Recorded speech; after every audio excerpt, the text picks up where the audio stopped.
This week, the Israeli government canceled the annual Lag BaOmer festivities in the city of Meron. This special event is the largest annual Jewish pilgrimage. Hundreds of thousands of Jews would ascend Mount Meron to pray and celebrate at the resting place of the holy saint Rabbi SHimon Bar Yochai.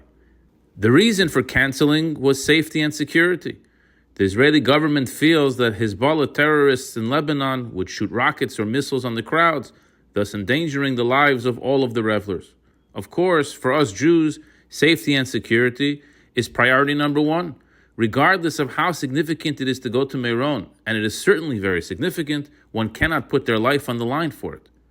But what struck me about the announcement was the deafening silence that followed. One of the largest Jewish events ever is canceled due to a threat, and no one in the world seems to care. Where's the outrage and pressure on this terror group to dare not interfere?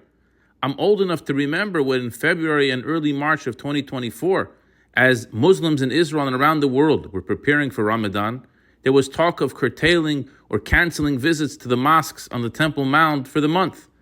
When this was suggested, virtually every leader spoke out and said that the Israeli government must ensure access for everyone. Muslim leaders in and around Israel threatened violence, chaos, and worse if access was denied. There was a tremendous amount of pressure placed on Israel to not interfere in any way with the Muslim holy month.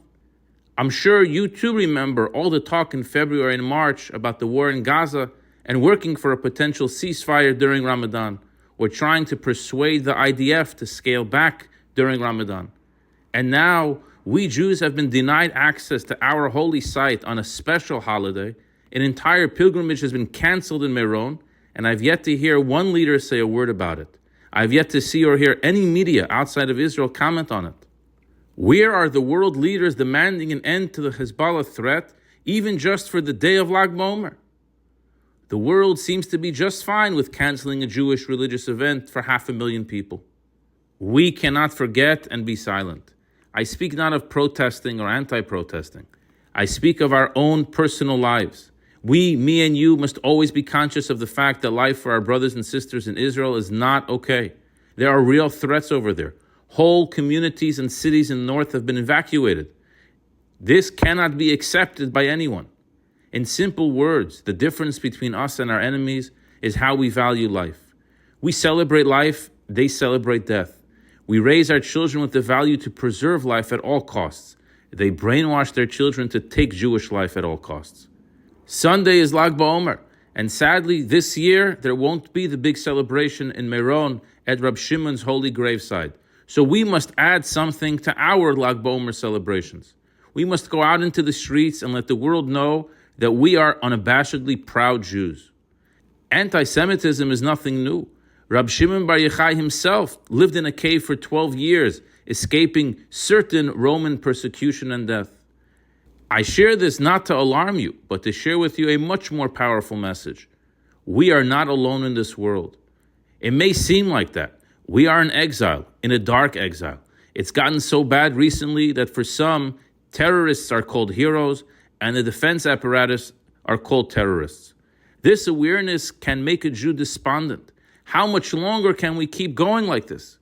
Says Rabbi SHimon Bar Yochai, as quoted in the Talmud Megillah, page 29a, that whenever a Jew is in exile, Almighty God is with him. This applies to us in America as well as to the Jews in Israel. Tanya Rabbi Shimon ben Yochai Omer, Boi urei kam chavivin Yisrael lefnei HaKadosh Baruch Hu, shebechol makom shegalu shechina imohen, va'af keshehein asidim ligoel shechina imohen. Come and see how beloved the Jewish people are before the Holy One, blessed be He. As every place they were exiled, the divine presence went with them.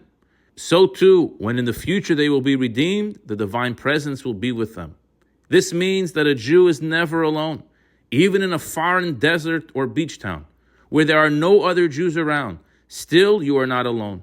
Almighty God is accompanying you and every Jew. Furthermore, your pain is His pain. Your suffering is His suffering. Your redemption is His redemption.